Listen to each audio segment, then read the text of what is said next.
Do you Do have you old have any cake? old cake, the kind you were going to throw away? The little girl's voice was soft. But in a quiet upscale bakery, it landed like something breaking. People turned. Not all at once. Just enough. Enough for her to feel it. She stood close to the glass display, her small hand pressed lightly against it, staring at rows of perfect pastries, strawberry tarts, layered chocolate cakes, delicate cream swirls. She clearly wasn't used to seeing this close. A toddler slept on her back, strapped carefully with a worn, faded green carrier. His head rested against her shoulder, breathing slow, unaware. Her sweater was too thin for the cold outside. Her shoes didn't match. But her eyes stayed fixed on the cakes. Like she was memorizing them. Before we continue the story, kindly tell us where are you watching from. And hit that subscribe button now for you to get more. Thanks. Let's continue. The cashier blinked and caught off guard. I'm sorry, what did you say? The girl swallowed. Then repeated it quieter this time. Old cake, the ones people don't buy anymore. She slowly opened her palm. A few coins. Not many. Not enough. But she counted them anyway. 1, 2, 3. She stopped halfway. Because she already knew. Behind her someone shifted impatiently. This is ridiculous, a woman muttered under her breath. The girl didn't turn. Didn't react. Didn't defend herself. She just kept looking at the cakes. Hoping. And that hope. That quiet, stubborn hope made it uncomfortable for everyone else. The cashier leaned forward, lowering her voice. Sweetheart, those aren't discounted like that. A pause. The girl nodded quickly. Oh, okay. No argument. No pleading. Just acceptance. And somehow, that made it worse. She shifted the sleeping toddler slightly on her back, careful not to wake him. Then added almost as an afterthought, I can take the smallest one. It doesn't have to look nice. Silence. A long one. Because now it wasn't about cake anymore. And everyone knew it. But no one moved. No one spoke. Except one voice. Or you could not hold up the line. Sharp. Cold. Unapologetic. The girl flinched. Not visibly. Just enough. And that was when someone else noticed. Someone who hadn't said a word yet. He had been sitting near the window. Dark coat. Clean, simple watch. Half-finished coffee. The kind of man no one looks at twice. Until they should have. He wasn't watching the cakes. He was watching her. Not in a strange way. In a precise way. Like he was trying to understand something no one else had even noticed. The coins. The hesitation. The fact that she never once asked for help. Only for something smaller. Safer. He set his coffee down slowly. Didn't stand yet. Just listened. The cashier tried again. Why do you need it? The girl hesitated. That hesitation, stretched. Too long. It's for my mom, she said finally. A few people softened. But not everyone. The same woman scoffed. Everyone has a story. The girl's fingers tightened around the coins. But she continued anyway. She works at night, she said. Cleaning offices. A pause. She said we don't need cake. Another pause. But. I think she just says that so I don't feel bad. Silence again. Real silence this time. The kind that makes people uncomfortable. The cashier's voice dropped. I'm sorry, even the smallest piece is more than what you have. The girl nodded. Again. Always nodding. Okay. She turned slightly. Adjusting the toddler on her back. Preparing to leave. And that's when he stood up. Not quickly. Not dramatically. Just, deliberately. Wait. It wasn't loud. But it stopped everything. The girl turned. So did everyone else. He walked toward her slowly. Measured steps. Calm. What's your name? She hesitated. Serafina, she said. He nodded once. Serafina. Then he looked at the cashier. Pack your best cake. The room shifted instantly. The woman in line let out a small disbelieving laugh. Seriously? He ignored her. Completely. Serafina's eyes widened. No, I can't, I don't have. He crouched slightly, bringing himself to her level. You already paid, he said. She blinked. Confused. I didn't, you did, he repeated calmly. More than enough. Her composure cracked. Just a little.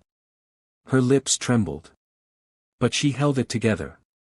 Because something still didn't feel right. Not yet. And he noticed that too. Of course he did. The cake box was almost too big for her. White. Perfect. Tied neatly with a ribbon she was afraid to touch. She held it carefully like it might disappear. Thank you, she whispered. Once. Then again. Then again. But she didn't leave. Not immediately. She walked toward the door. Then stopped. Just for a second. And that second was enough. Because he followed. Not close. Not obvious. Just enough to see. Outside, the cold hit instantly. People moved fast on the sidewalk. No one noticed her. No one except him.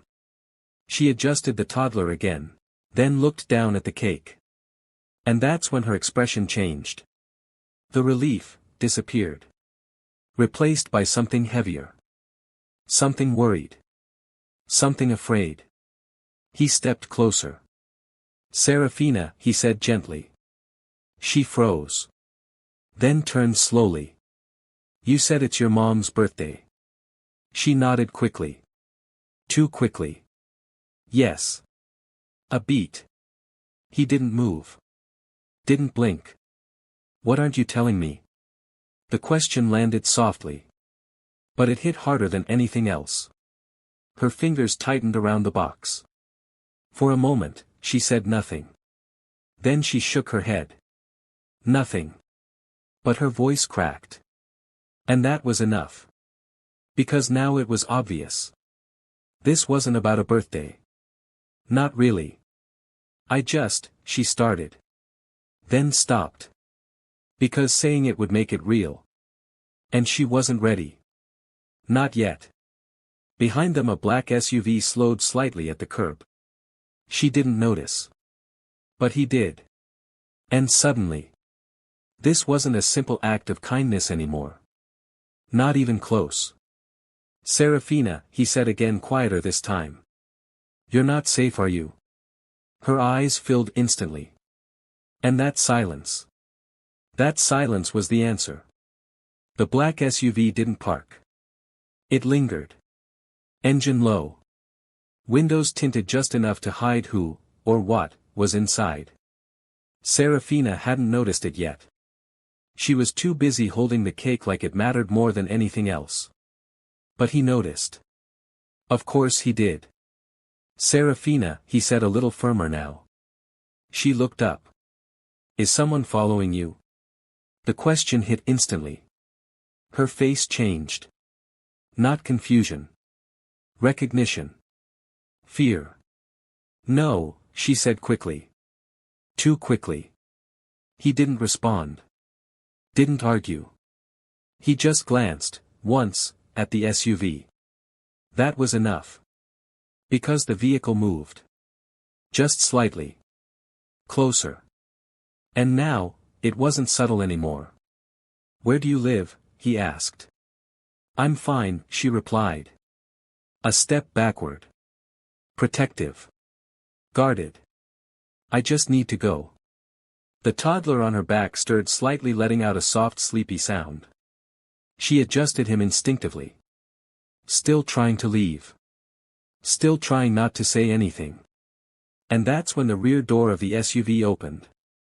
Not all the way. Just enough. Enough to make it clear. This wasn't coincidence. Serafina, he said again lower now. You need to tell me what's going on. Her eyes filled. She shook her head. I can't. Not won't. Can't. And that changed everything. She looked at the cake. Then at the street.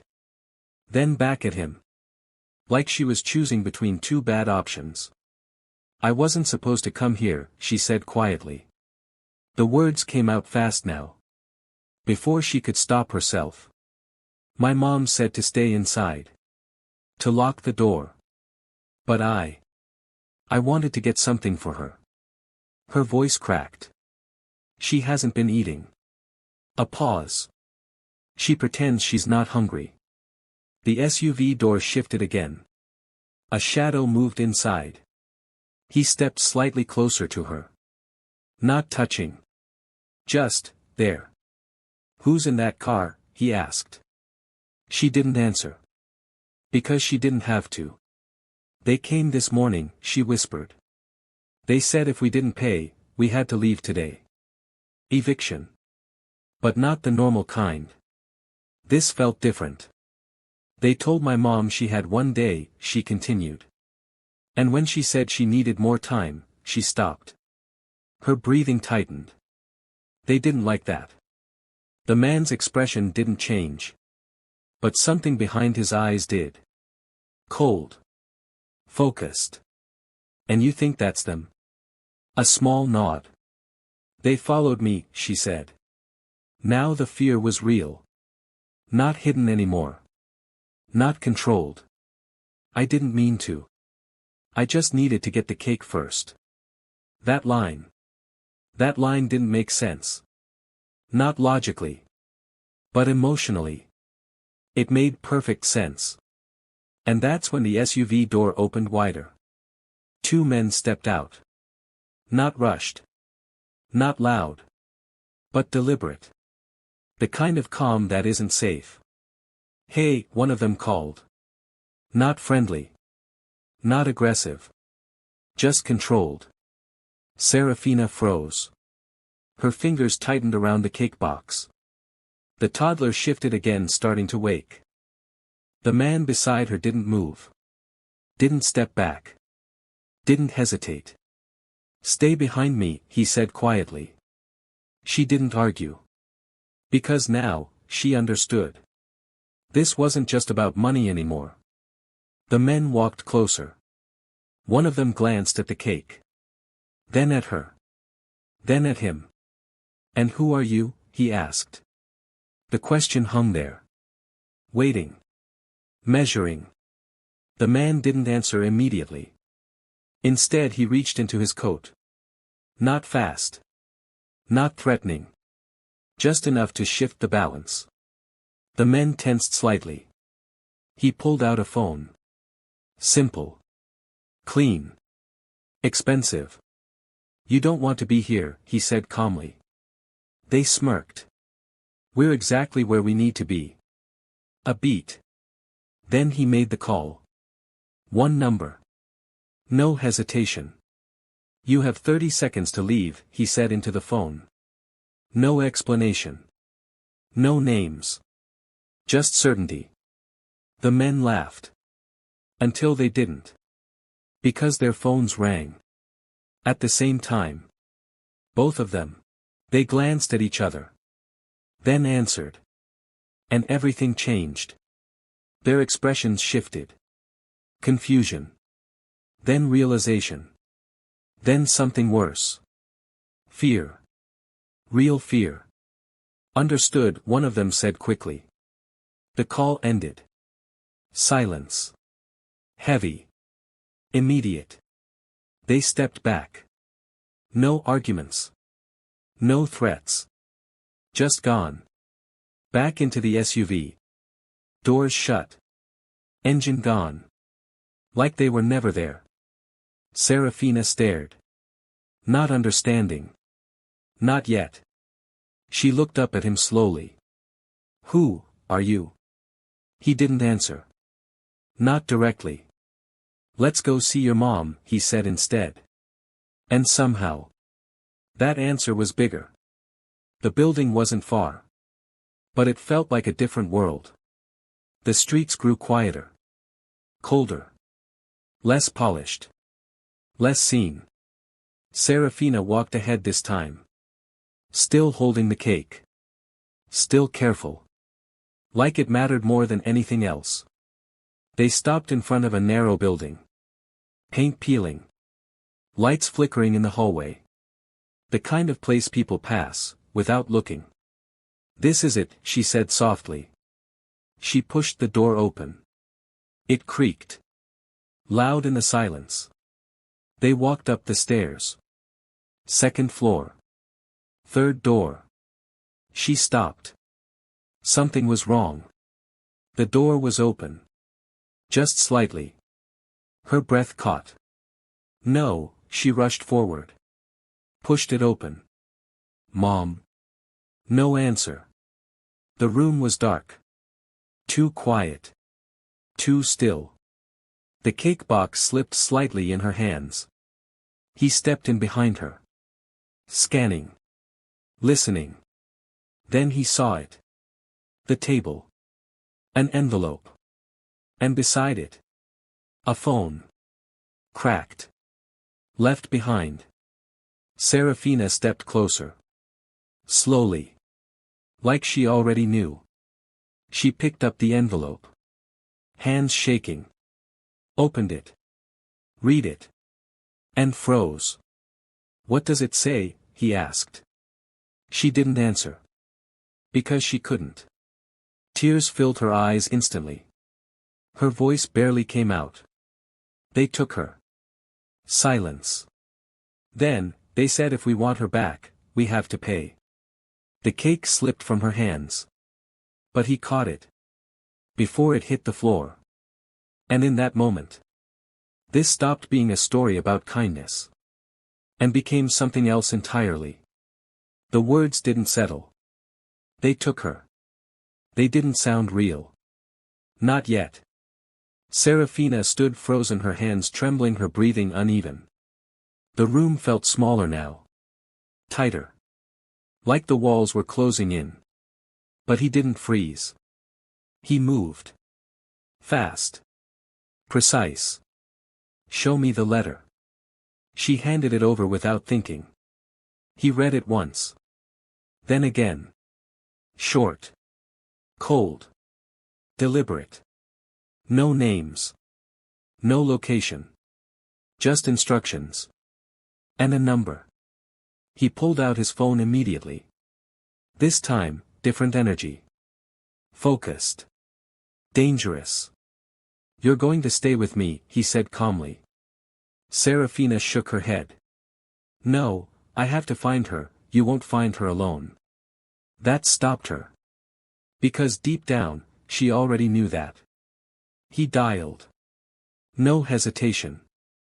They escalated, he said into the phone. A pause. I want everything. Now. Another pause. Pull property records. Ownership. Shell companies. I want names in 10 minutes. Serafina stared at him. This wasn't normal. This wasn't just some man who bought a cake. Who are you? She whispered.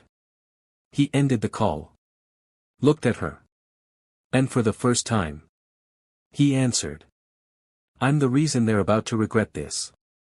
They were back outside within minutes. A different car now.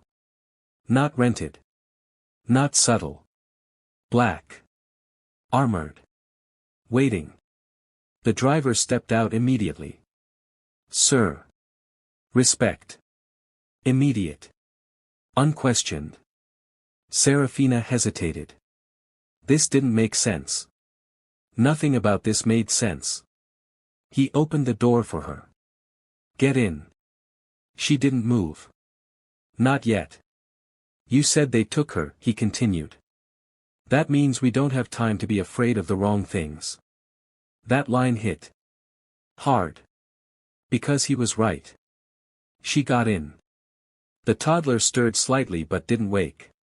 The car door shut. The world outside disappeared. Inside, it was quiet. Controlled. Safe. Or at least, safer. The car moved. Fast. Serafina looked at him again.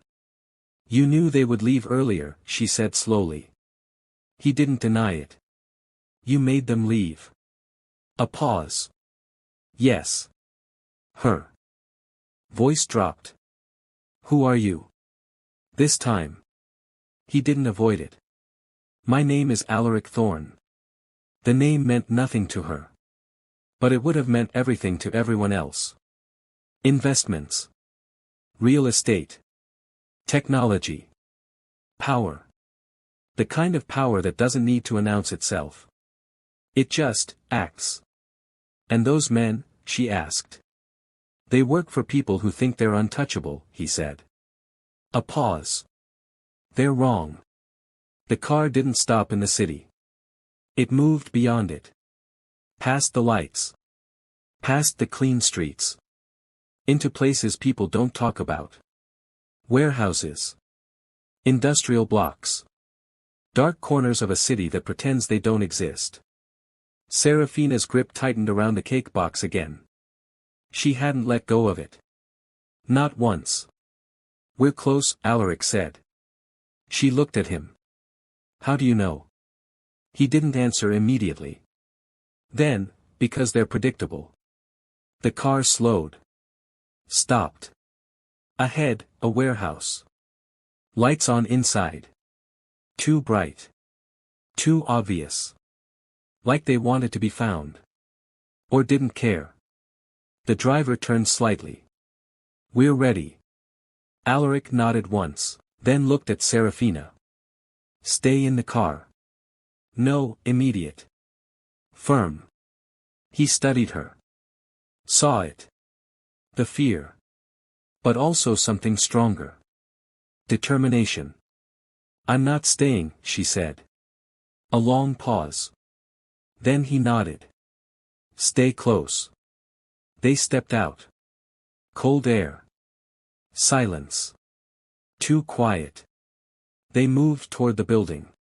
Each step heavier than the last. Then, a sound. From inside. A voice. Familiar. Weak. Serafina. She froze. Her heart stopped. Because she knew that voice. And in that moment. Nothing else mattered. Serafina. The voice came again. Stronger this time. Broken but real. Serafina stepped forward instantly. Mom. Her breath caught in her throat. Alaric raised a hand slightly. Not stopping her. Just guiding. Stay behind me, he said quietly. They moved toward the warehouse entrance. Slow. Controlled. Inside the light was harsh. Fluorescent. Buzzing. And there, at the center of the room, a woman tied to a chair. Her mother. Weak. Tired. But alive. Serafina almost ran. Almost. But Alaric stopped her gently with one hand. Not yet, he whispered. Because they weren't alone. Two men stood nearby. The same ones from the SUV. And someone else. A man in a clean suit. Watching. Smiling slightly. Like this was business. Not human lives. The suited man spoke first. You brought company. Alaric stepped forward. Calm. Measured. I came to end this. A small laugh. You don't understand what this is. Alaric tilted his head. No, he said. You don't understand who I am. Silence fell. Heavy. Serafina held her breath. Her mother lifted her head slightly. And saw her. Baby, she whispered. That was enough. Everything else broke. The suited man stepped forward. Slow applause. Alaric Thorne, he said. I should have known you'd get involved. Serafina froze. They knew him. The man continued. You think you can just erase people? Alaric didn't blink. I don't erase people, he said. I expose systems that hide behind them. A pause. The air shifted. Because this wasn't random. It never was. The man smiled thinly. This is not about her, he said, nodding toward Serafina's mother. This is about leverage. Serafina didn't understand. But she felt it. The weight of it. Alaric did. You've been laundering through housing contracts, he said quietly. Using families as pressure points. The man's smile faded. Just slightly. Careful, he said. Alaric stepped closer. No, he replied. You be careful. A long silence. Then Alaric lifted his phone. One more step, he said, and everything you built disappears in real time. The man laughed. But it didn't last long. Because Alaric pressed send. And somewhere outside the warehouse. Systems began collapsing. Accounts frozen. Transfers blocked. Names exposed. The smile vanished. The suited man's composure cracked. What did you do? He snapped. Alaric didn't answer immediately. Instead he looked at Serafina's mother. Then at Serafina. Then finally at him. I stopped pretending your world was untouchable. The guards shifted. Uncertain now. Not confident. Human again. Serafina rushed forward this time. No one stopped her. She reached her mother. Fell into her arms. Mom. I got the cake, she cried. Her mother held her tightly. Tighter than anything else in the room. It's okay, she whispered. I'm here. For a moment. Everything else disappeared. Even fear. Even danger. But Alaric didn't relax. Because he knew something they didn't. This wasn't over. Not yet. The suited man slowly reached into his pocket. Alaric saw it immediately. Don't, he said. But it was too late. A phone appeared. One call. One command. Take them all, the man said quietly. The warehouse doors slammed shut. Locking. Heavy bolts engaging. Serafina froze again. Her mother pulled her closer. Alaric didn't move. Then he smiled. Just slightly. Bad decision, he said. He tapped his watch. A second later. A loud. Mechanical sound echoed outside. Then another. Then another. The suited man frowned. What is that? Alaric looked at him. You thought I came alone. A pause. Then, the warehouse doors exploded inward. Not violently. Precisely. Controlled breach. Authorities flooded in. Not chaos. Execution. The room filled with controlled silence and authority. The suited man stepped back. For the first time, afraid. Serafina held her mother tighter. Alaric finally exhaled. Now it's over. Outside the night air was different. Lighter. Quieter. Serafina sat on a step outside the warehouse. Her mother beside her. Wrapped in a blanket. Safe. Finally. The toddler slept again on Serafina's back. Peaceful now. No longer restless. Alaric stood a few steps away. Watching. Not interrupting. Serafina looked up at him. Why did you help us? She asked softly. A long pause. He didn't answer immediately. Then, because once, he said quietly, I ignored a moment like this. Silence. Serafina looked down. Then back up.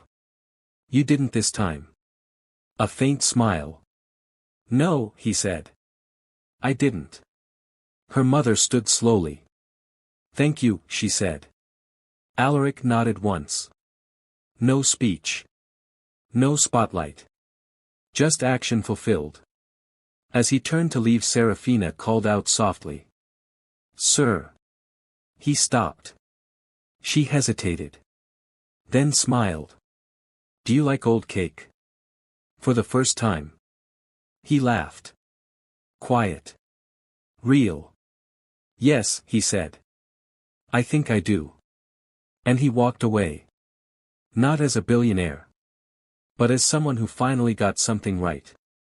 If this story touched your heart, don't forget to like, share and subscribe to Classic Story for more emotional stories about kindness and humanity.